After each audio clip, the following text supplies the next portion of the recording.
Good morning, berjumpa kembali dengan saya di hari ini. Dan pada hari ini kita akan membahas tentang pembelajaran bahasa Inggris, terutama yang berhubungan dengan TOEFL, seperti yang Anda lihat di layar, yaitu kenapa TOEFL menjadi momok calon sarjana menjelang wisuda.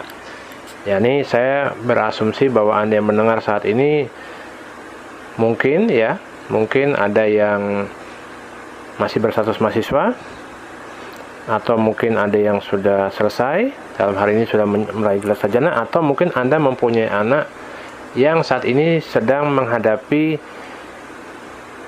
ujian akhir skripsi, sehingga mengambil TOEFL adalah suatu keharusan. Nah, ini saya tuliskan, sudah saya tuliskan sebelumnya di artikel saya di Kompasiana dengan judul yang sama, yaitu kenapa TOEFL menjadi momok calon sarjana menjelang wisuda. Nah, ini ada sebab-sebabnya, jadi mungkin langsung aja ya kita bahas. Jadi dalam hal ini ada 3 sebab kenapa TOEFL menjadi momok calon sarjana menjelang wisuda. Sebab pertama yaitu jarang mendengarkan percakapan atau pemaparan dalam bahasa Inggris. Nah, ini seperti sudah kita ketahui bahwa dalam keseharian, saya rasa Anda juga sama, bahwa kita dari bangun pagi, habis itu mungkin setelah itu mandi dan berpakaian, sarapan, kemudian pergi bekerja atau pergi kuliah. Dalam keseharian kita jarang mendengar percakapan atau pemaparan dalam bahasa Inggris, entah dengan teman-teman kita, entah mungkin dengan guru atau dosen kita, atau dengan kolega kita, atau dengan bos kita, atau pimpinan kita di kantor atau di tempat di mana kita bekerja. Nah, itu yang menjadi masalah, apalagi kalau kita menghadapi section 1 atau bagian 1 di dalam TOEFL, yaitu tentang listening comprehension atau pemahaman mendengar. Nah, bagaimana kita bisa memahami apa yang diucapkan oleh native speaker atau penutur asli dalam bahasa Inggris di dalam rekaman tersebut kalau kita tidak pernah, atau mungkin jarang ya, mungkin kalau dibilang tidak pernah ya kayaknya tidak mungkin juga, karena bisa kita mungkin menonton di TV ada film barat atau film berbahasa Inggris, atau mungkin juga kita menonton film streaming mungkin di aplikasi-aplikasi seperti Netflix, atau mungkin YouTube, atau mungkin Disney Plus, Hotstar dan sebagainya, tapi tetap menggunakan terjemahannya. Nah, itu juga mungkin jadi masalah. Nah, ini jadi, tapi bisa dihitung jari ya, misalnya mungkin Anda jarang mendengarkan itu, mungkin menonton tapi tidak mendengarkan secara penuh karena ada terjemahannya. Nah, ini saran saya yaitu kita harus sering mendengarkan percakapan atau pemaparan bahasa Inggris. Dalam hal ini ya kalau bisa disarankan cuma suara saja. Nah, ini kalau seperti saya pribadi dulu waktu saya masih kuliah, saya mendengarkan siaran radio berbahasa Inggris seperti Suara Amerika atau Radio Australia atau Radio Belanda dan sebagainya yang berbahasa Inggris. Nah, jadi dengan demikian saya membiasakan diri saya untuk mendengarkan percakapan atau siaran radio tersebut tanpa melihat gambar ya, dalam hal ini tanpa melihat video bergerak seperti di TV, karena memang kalau di listening kan kita pasti dalam hal ini kita hanya mengandalkan pendengaran kita saja waktu mendengar suara tertentu, jadi tidak ada gambar sama sekali. Jadi otomatis kita harus bisa menelaah apa yang mereka ucapkan. Nah, dalam hal ini memang harus ada aktivitas aktif ya, jadi jangan hanya mendengar pasif, tapi harus mempersiapkan kertas dan pulpen atau alat tulis yang lain seperti pensil juga tidak masalah, dengan tujuan kita membiasakan diri kita menulis, mencatat beberapa poin-poin tertentu yang kita dengar. Karena kalau nanti di listening tadi biasanya kan, mungkin kalau Anda yang sudah pernah mendapatkan tes TOEFL mungkin sudah tahu ya, mungkin ada satu dialog atau wacana singkat, kemudian ada 5 pertanyaan, ya mungkin sekitar 3, 4 atau 5 pertanyaan yang berhubungan dengan dialog atau wacana singkat sebelumnya itu. Nah, jadi otomatis kita tidak mungkin bisa menghafal semua detail-detail atau info-info penting di dalam wacana atau dialog tersebut tanpa menuliskan beberapa poin-poinnya. Meskipun kadang-kadang ya kita ibaratnya menebak saja ya kan, karena di kertas itu biasanya di kertas soal cuma ada ABCD-nya, tidak ada pertanyaannya. Jadi kita paling tidak dari kemungkinan jawaban-jawaban itu kita bisa menebak kira-kira pertanyaan apa yang akan kita dapatkan nanti setelah mendengar wacana tersebut. Jadi kita harus sering mendengarkan ya, melalui, tidak mesti harus siaran radio berbahasa Inggris ya, bisa juga dari podcast ya. Sekarang sudah banyak sekali podcast berbahasa Inggris, dan ada aplikasi-aplikasi tertentu yang bisa mendukung kebiasaan mendengarkan berbahasa Inggris, kebiasaan mendengarkan percakapan atau siaran radio atau mungkin podcast berbahasa Inggris ya. Mungkin untuk siaran radio Anda bisa menginstal aplikasi di smartphone Anda seperti TuneIn misalnya, atau misalnya kalau Anda ingin mendengarkan podcast berbahasa Inggris, Anda bisa menginstal aplikasi Podbean atau SoundCloud atau seperti misalnya Anchor dan lain sebagainya. Jadi masih banyak juga ya. Jadi Anda bisa search sendiri, Anda bisa googling di Google apa saja aplikasi-aplikasi yang bisa Anda andalkan untuk membiasakan diri mendengarkan orang berbicara dalam bahasa Inggris. Atau mungkin juga Anda bisa berbicara secara online dengan ya, bisa dengan teman Anda dalam berbahasa Inggris, atau mungkin dengan dosen Anda atau guru Anda. Tentu saja dengan syarat ya izin terlebih dahulu, atau meluangkan waktu atau meminta izin kepada mereka bahwa Anda ingin melatih bukan hanya mendengarkan sebetulnya, tapi juga berbicara. Jadi itu dua hal yang saling berkaitan. Nah, jadi itu ya. Jadi sebab pertama itu jarang mendengarkan percakapan atau pemaparan dalam bahasa Inggris. Nah, sebab kedua yaitu jarang membaca buku atau literatur berbahasa Inggris. Nah, ini juga jadi masalah karena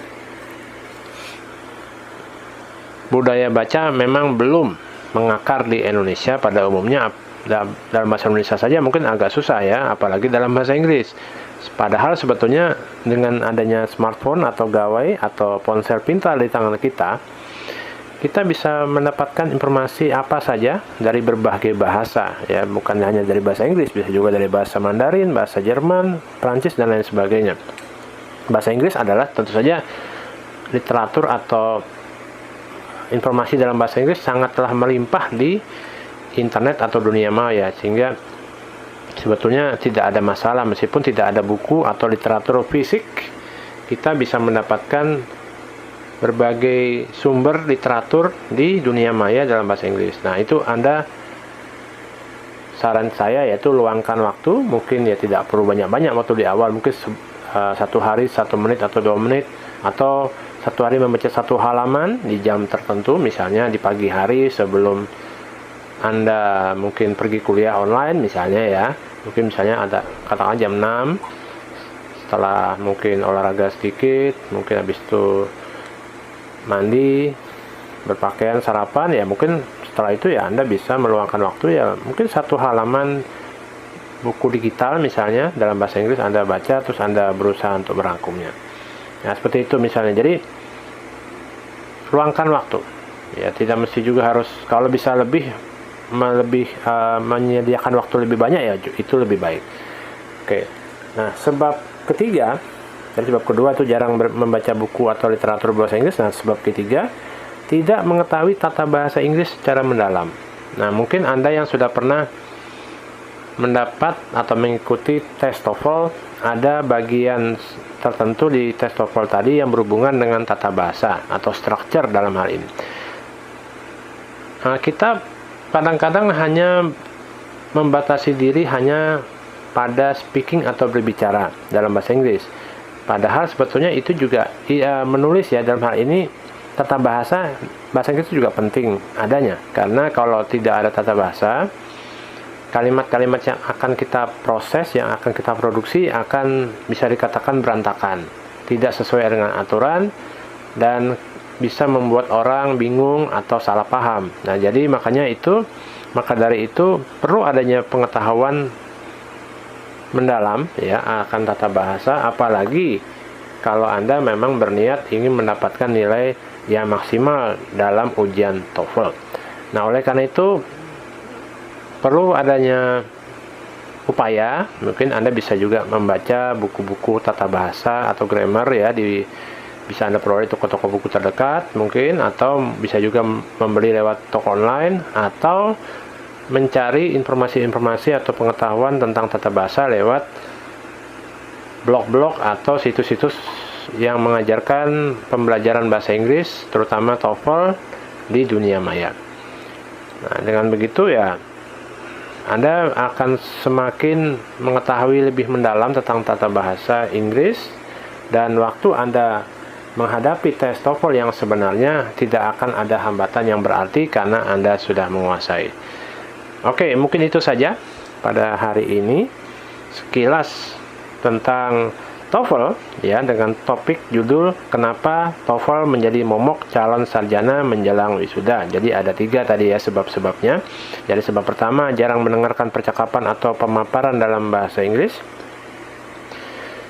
Sebab kedua, jarang membaca buku atau literatur berbahasa Inggris. Dan yang sebab ketiga, tidak mengetahui tata bahasa Inggris secara mendalam. Dan itu saja, ini butuh waktu ya, namanya belajar, kebiasaan, membiasakan mendengarkan percakapan atau pemaparan dalam bahasa Inggris, terus membiasakan membaca buku atau literatur berbahasa Inggris, dan memupuk kebiasaan juga untuk mempelajari tata bahasa Inggris secara mendalam. Itu butuh waktu yang tidak sebentar. Oleh karena itu ya, mungkin saran saya juga, kalau Anda memang berniat untuk lebih mendalam mempelajari bahasa Inggris ya, jadi bukan hanya sekedar untuk menghadapi TOEFL, tapi juga untuk mungkin bisa dikatakan untuk karir ke depan ya, saran saya Anda bisa juga mencari kursus bahasa Inggris yang menyediakan bimbingan yang terpercaya dan bisa dilakukan ya, dalam hal ini kalau memang ada yang online itu akan lebih baik. Nah, jadi supaya pembelajaran Anda akan lebih terarah gitu. Kadang kalau otodidak ya, belajar secara mandiri juga bisa sebenarnya tanpa biaya, mungkin malah bisa dikatakan modal minim, mungkin cuma biayanya cuma kuota dan smartphone Anda yang sudah Anda punya sekarang. Tapi ya memang itu tadi, kadang-kadang tidak terarah. Kalau ada guru ya, atau tutor atau mentor yang bisa membimbing Anda, maka beliau itu yang akan menuntun Anda sehingga mempelajari bahasa Inggris secara step by step atau secara langkah per langkah, sehingga apa yang Anda inginkan, apa yang Anda tuju itu bisa tercapai karena sistematikanya jelas. Oke, itu saja dari saya pada saat ini, kiranya bisa bermanfaat. Dan kalau sekiranya Anda ingin membaca materi ini ya, tulisan saya ini ada di Kompasiana, di akun saya di Kompasiana dengan nama yang sama yaitu Hamdali Anton, dan juga dengan judul yang sama, judul artikel yang sama, yaitu kenapa TOEFL menjadi momok calon sarjana menjelang wisuda. Oke, sekian dari saya. Thank you very much for your attention. See you next time. Goodbye.